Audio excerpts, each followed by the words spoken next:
آسانیاں وجود میں تب آتی ہیں جب تم دل سے رب کو مشکلات پر قادر سمجھتے ہو۔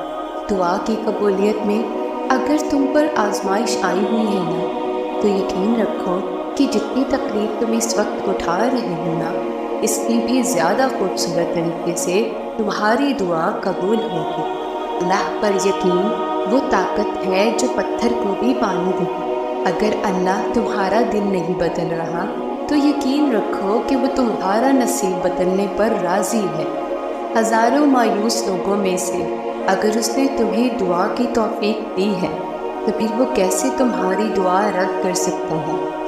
جس نے دعا کا حکم دیا ہے اس نے قبولیت کا بھی وعدہ کر رکھا ہے، تو پھر اس دل کو منا یقین پہ اور اس کو اپنی رضا میں راضی کرنا۔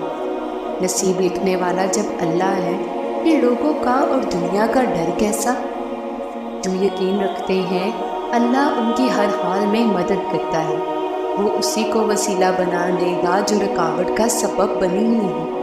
انسان کے ہاتھ میں صرف کوشش لکھی گئی ہے، کامیابی دینے والی تو بس اللہ کی ذات ہے۔ اللہ پر یقین سخت اندھیرے میں بھی روشنی پیدا کر دیتا ہے۔ جو اندھا بھروسہ تم لوگوں پر کرتے ہو وہ کبھی اللہ پہ کر کے تو دیکھو۔ یقین کرو وہ نہ بھروسہ توڑے گا اور نہ تمہیں کبھی ٹوٹنے دے گا۔ جو ہو رہا ہے اسے ہونے دو، تمہارے رب نے تمہاری سوچ سے بہتر تمہارے لیے سوچ رکھا ہے۔ سنو، جب دل کو رب سے جوڑ لیتے ہیں نا تو دنیا والوں کی فکر چھوڑ دیتے ہیں، کیونکہ وہ جو ارض و سما کا مالک ہے نا، وہی دلوں کو بدلنے پر